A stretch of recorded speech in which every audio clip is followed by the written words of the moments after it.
Tom, are you okay? I lost her. Her? She was going to be this epic, trilogy-worthy character. I was going to be the hottest writer in Hollywood. But I can't get past Act 1! You need some writers group therapy.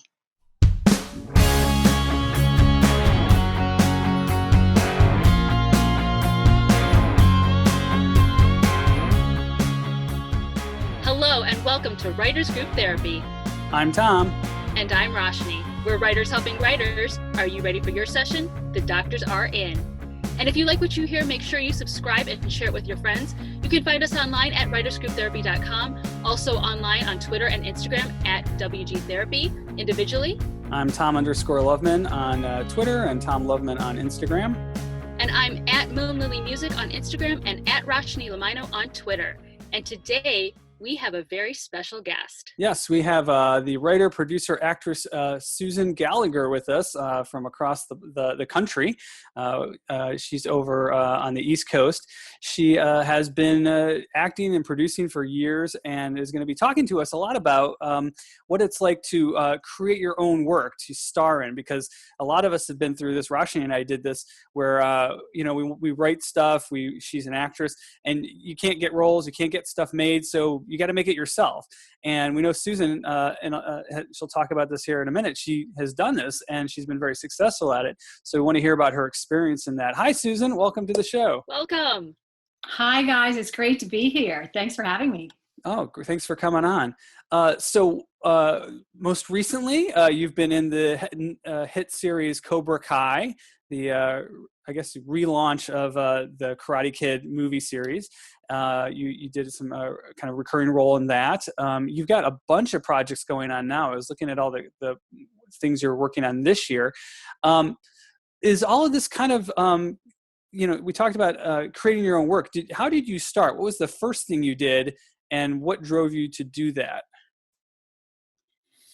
Well, I think as I was getting older in the business and living in a secondary market in the Southeast mostly, I got tired of waiting for my agent to call. And I didn't have a degree in, in film or anything like that. So I just always felt kind of, unqualified to do my own work. But as I got older, I just sort of developed the courage to fail and started trying to do my own writing and own producing. And I have some great friends that were doing the same thing. So we supported each other and sort of learned and grew as we went. And my goal was to have female-driven projects, empowering women, and to try to improve with each project. So I set the bar pretty low for myself. But it gave me an opportunity to feel like I had a little bit of control over my career and the direction of my career and the work I was doing. And it also gave me an opportunity to play roles that I wasn't given the opportunity to play, larger roles and meatier roles, and I love character type roles. So it sort of opened up that level of acting for me that I so longed for. That's what drove me. And I also was determined to just get out of the box that the industry had put me in this smaller market. And even though I had lived in LA and I used to go out to pilot season every year, and my kids were in the business, and we did all of that. And I've lived in New York several times, and I normally spend a lot of time in New York, but because of COVID, I've been between Asheville, North Carolina, and Central Florida. But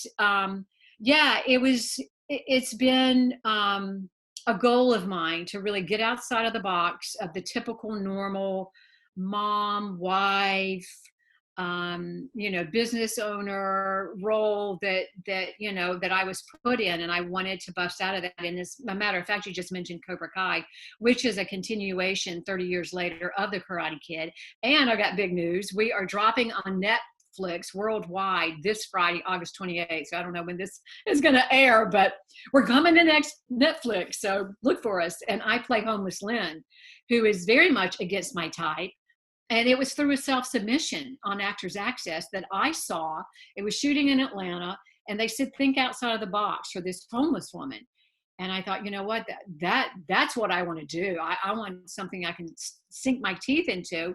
And she was kind of the comic relief. So I put myself on tape. I was in full character, messed up my hair, had dirt makeup all over, and I got a call back. And then it was like, oh shoot, I'm going to have to meet the big three, who is John Hurwitz, Josh Heald, and Hayden Schlossberg, who created this show. And my husband was like, well, you got to go in full character. So I did. I walked into the callback in Atlanta in full character. And, I was trying to stay in character of Lynn and not be engaging and not be all smiley and laughing and stuff, and try to book this part. And it worked. I got it. And it's been a blast. I've been in all 3 seasons, and seasons 1 and 2 drop August 28th on Netflix. And then season 3 will follow after that. So it's very exciting. That's awesome. That's awesome. Thank So you. aside from playing Homeless Lynn, what other character types were you writing for yourself? I mean, I know you didn't write Cobra Kai, but like Right. what other character types were you writing for yourself that you're like, the industry is not seeing me as this? Right. One of the first characters that I wrote, her name is Aunt Vivalee, and she was a tough old piece of leather, but underneath that did have a heart for her niece who was being bullied at school. So that gave me a chance to not only look different, and this was back in 2014 before Cobra Kai, but to just have a different energy for this role. And then I actually booked a lead in an independent film called Picking Back Up. I didn't write it. A guy named Wesley Eldridge wrote it, but he saw something in me that I'll always give him thanks and praise, because it was the lead in his film. And her name was Anna Lakota, and she was an alcoholic drug addict who was spiraling downward. Her husband had died, and her children were grown and gone, and she was being evicted from her house. So it was a very dramatic role. So that gave me the confidence between Aunt Vivalee and getting my feet wet with that character, and then playing Anna Lakota. It gave me a lot of confidence to be able to pursue different types of roles. And one of my most challenging was a film that I did last year in Brooklyn called I'll Be Here for a While. And it's a woman that is suffering from early onset Alzheimer's, and it's opposite David Call from The Sinner, who is a fabulous actor. And that was very challenging, but also very rewarding for me. And then I produced a film called A Portrait of a Woman at Dawn, which, all of my films support women and empower women. And it was, it had an all-star cast, and we shot in LA and Pasadena, and it's won numerous awards. So I'm very proud of that. And it's on Amazon for free. A Portrait of a Woman at Dawn. Cool. We'll put the link in the show notes for that. Thanks. As an actor who, like you said, is trying to break out of the box of what you're normally cast as, how would you explain to a writer like me, a guy, how to write something that you can really sink your teeth into? What is it that you're looking for in a role that I'm not putting into my characters, or that I could put into my characters better? I love the more complicated the better, and multidimensional. And we're not just these simple people who have this emotion or that emotion. I mean, there's layers and layers and layers. It's like an onion for me of the depth of certain characters, and it does all start with the writing. I mean, as an actor, I can try to play investigator and look for little clues that maybe are in the writing, or where I can create moments, or maybe do something spontaneous and unpredictable. But it does start in the writing. And when there's a level of spontaneity, I think it makes it more interesting and gives the actor more room to get creative. So I think with the writing, it's just like with acting, to free ourselves and to do that free falling, skydiving feeling, to have that creative outlet and have the freedom to go in different directions and not be so predictable. Great. So, you're pretty busy. You have a lot of projects on your plate right now. Do you feel like, this era of your career has come out of, like working on things like Cobra Kai, or do you feel like it came from the self-produced projects that you created and the networking and the relationships you built through that? Which do you feel is more important in your success now? Well, I'm not as successful as I would like to be, but I'm getting there, Tom, just keep it plugging along. And I think age has helped me, and it's given me an opportunity to look, have different looks more easily on camera, and just to have the fearlessness to, get out of my own way. You know what I mean? I think for many years, I was focused on success, and I was focused on getting the part, or writing the best story. And as you get older and life happens to you, for me, I've just become much more comfortable with not worrying about any of that stuff and focusing on the work itself, and enjoying the work and enjoying the process. Because, I mean, as an actor or a writer or whatever, there's so much rejection in our business. It is a tough gig, right? Number one, we've got to have a very thick skin. Number two, you have to have people around you who believe in you and who support you. But the first thing, the number one, should be that it's our passion. It has to be our passion because of the rejection. And then if you get some success, then the pressure that comes with that, I have to enjoy that process. So, during COVID, I have not been busy. I've been busy with social media because I'm fortunate enough to be associated with Cobra Kai, and they have this incredible fan base coming back from the Karate Kid. So that has kept me sane. And but I haven't been working. I had booked a nice recurring guest star on a television show in Atlanta that I was written out because I was not that important to the scene. He did say he would remember me, and hopefully it'll be for a role that you can't live without next time.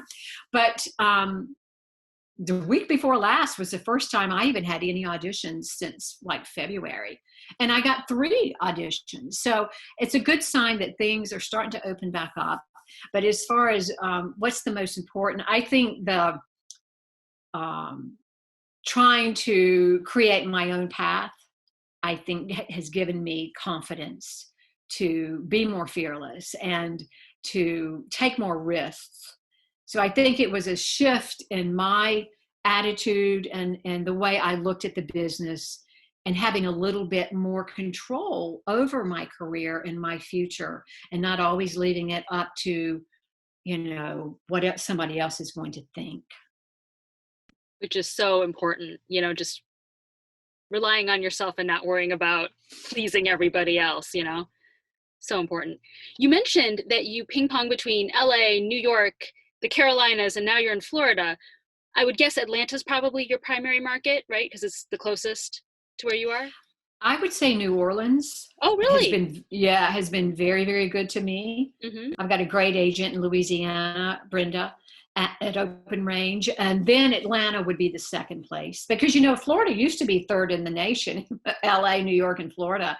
But we have messed with our tax incentives. I mean, the last show I did in Florida was Bloodline, but thank God I was on that because it was such a great show. But we're a little optimistic in Florida, and we're working hard, and a lot of people are working very hard to try to bring a little production back. But yes, Atlanta is a home base for me too, as well as New York. Mm-hmm. So what is it like working outside of one of the main industry hubs? And what is it like obviously you still have to do business in one of the main industry hubs, but how do you carve your niche, and how do you find your place without having to be in the hustle and bustle of it all? In the secondary markets, you have to pretty much have an agent that covers, a larger area. But what happens, like in Florida, I at one time I had a Miami agent because that was considered one small market, and then you had the rest of the state. And then Georgia was its own market. And then Louisiana was its own market. So it was very difficult. But I was very persistent years ago and got a good agent, open range, in Louisiana that covers Louisiana, Texas, Arkansas, all of that area. And that's where I did NCIS New Orleans this past year. I had a guest starring role on that. I did Walk Away Joe, the feature film that came out this year, opposite David Strathairn, and starring Jeffrey Dean Morgan from The Walking Dead. And I worked with Holly Hunter on a movie in Mississippi that my Louisiana agent got me the audition for. So, and then in Atlanta and Georgia, because they have such a large tax incentive, it's a little better than Louisiana. Louisiana's messed with theirs, but I think they're getting that all straightened out because it's all about the tax incentive for the productions to come to your state. Georgia's got the best in the Southeast. And I have worked a lot in Atlanta and the surrounding Atlanta area.